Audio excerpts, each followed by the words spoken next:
Dari hasil penyidikan, diketahui kapal tersebut ditarik nelayan ke daratan pada 3 Juni lalu.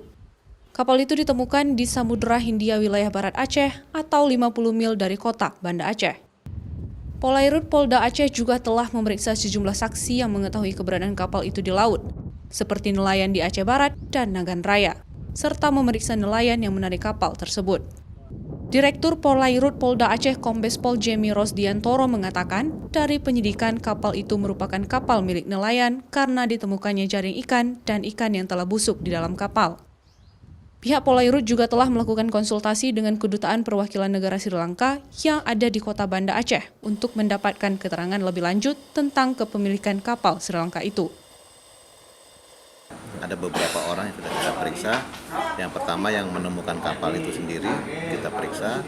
Kemudian ada beberapa nelayan di wilayah Nagan, di wilayah Aceh Barat yang lokasi penangkapan ikan juga di sekitar